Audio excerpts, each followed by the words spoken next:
I'm so happy to have him here for the very first time. Please welcome Rob Penty.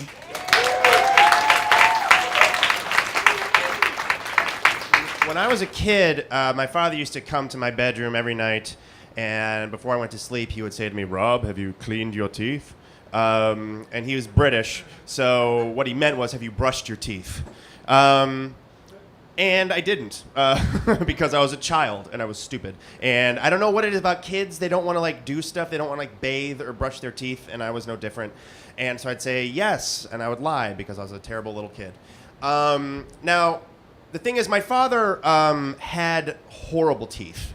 And the thing is, he was already British. So that stereotype is true. Like, I inherited bad teeth as well. But also, he was a little boy during World War II, and he grew up getting bombed by Germans and then was rationed food for the rest of his life. So when you go through that, dental hygiene is not the highest thing on your list. You know what I mean?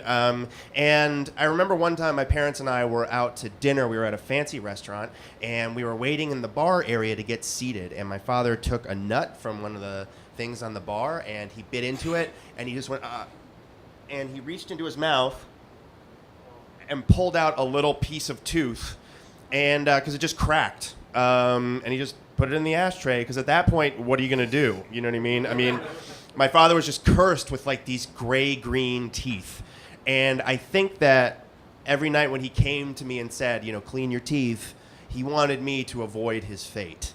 So when I was 27 years old, I did that thing that you do sometimes where you don't go to the dentist for 3 years.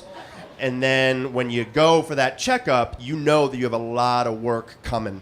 The dentist took x-rays, and she was like, you need a root canal right now on this tooth right here. And I was terrified. I was really scared because root canals sound awful. Like, root canal is the yardstick for unpleasant experience. Do you know what I mean? Like, people say, like, oh, I'd rather have a root canal than flan, flan, flan. You know what I mean? Like, it's bad getting a root canal. And so I had one right then and there. Turned out not that bad, actually. You have enough Novocaine, and she could have done a lot of things to me. I don't know. But, like, if you're...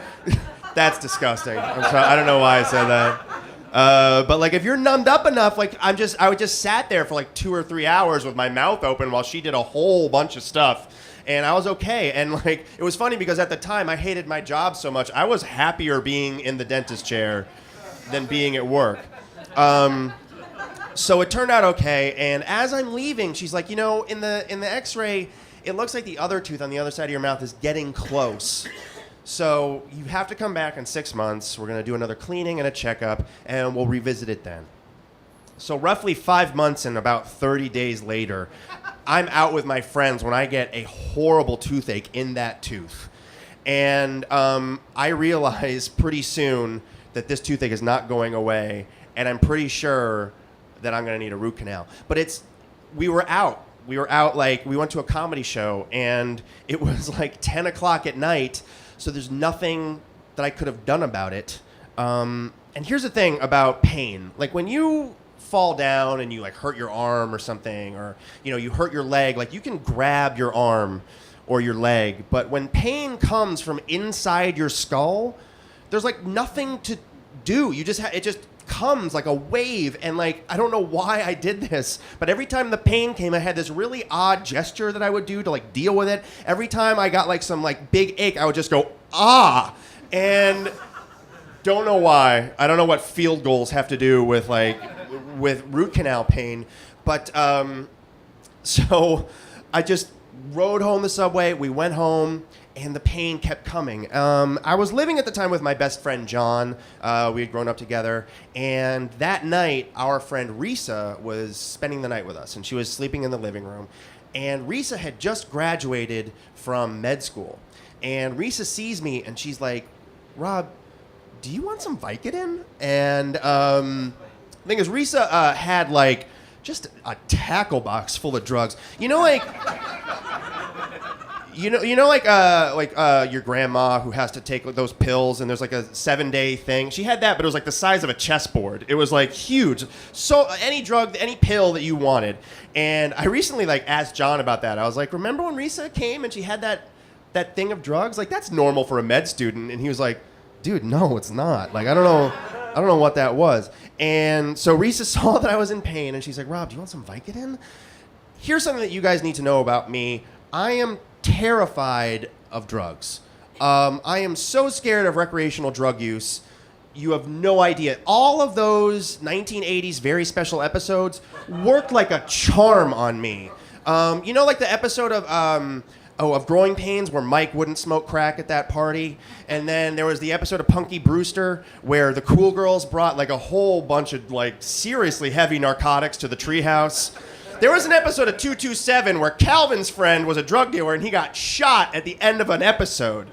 I learned it from watching you, Dad. That ad is like a joke now. When I was a kid, it freaked me out. So I was like, no drugs ever. And so when Risa was like, do you want some Vicodin? I was like, people go to rehab for Vicodin. No, thank you. I am not doing that. Absolutely not. Even though I was in serious pain. She's like, well, do you want some Tylenol with codeine? And I was like, Tylenol with codeine? I've been prescribed that by a physician, so that's safe to take.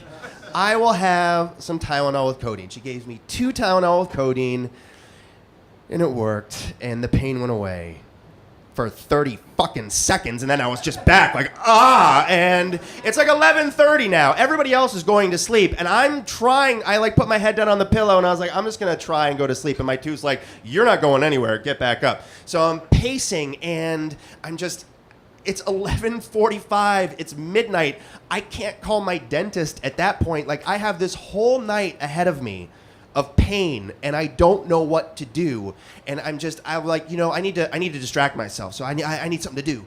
How about I don't know. I'll watch Best of Will Ferrell SNL sketches on DVD. I'll watch that. That's great. This is fine. I'm having a good night. This is a good night. It's fine. We need more cowbell. And I'm like, now it's like 1:30 in the a.m. and I'm going on YouTube and I'm like, what comedy special can I have to distract me now? And I found Eddie Murphy Raw and I'm like, this is awesome. I love that. We got McDonald's. And Risa knocks on my door and she's like, Rob, can you keep it down? I'm like trying to sleep and I'm like, you got it. I'm fine. And I'm pacing my room and it's 3 a.m. and it's 3:30 a.m. and those hours in the middle of the night are some of the longest, darkest, slowest passing hours, especially when you're in pain. And I didn't know what to do. I just wanted this to be over. At roughly 5 a.m., I called my mommy.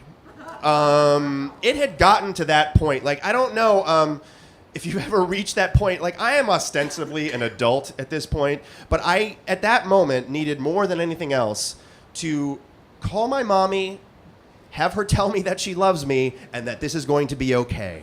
That's how much pain I was in. So I call her at 5 a.m. in Rochester, New York, and she does those very things. And I'm like, I don't know what I'm going to do. And I just floated out there, Risa has some Vicodin.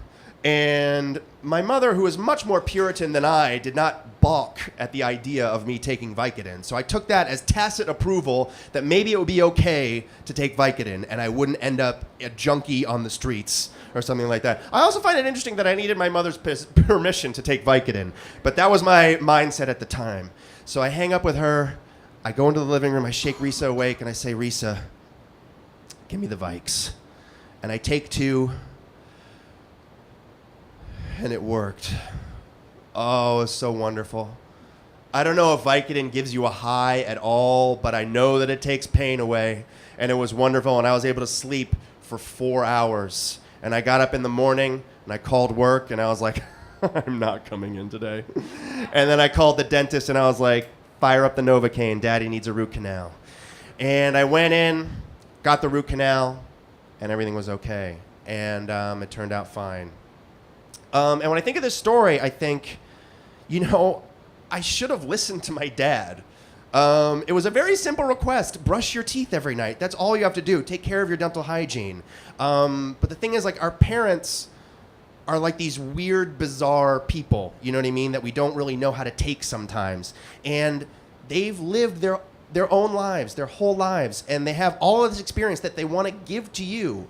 But you don't know. I mean, they're right about some things and they're wrong about some things. And the funny part of parental advice is you never know what they're right about until you've actually lived it yourself.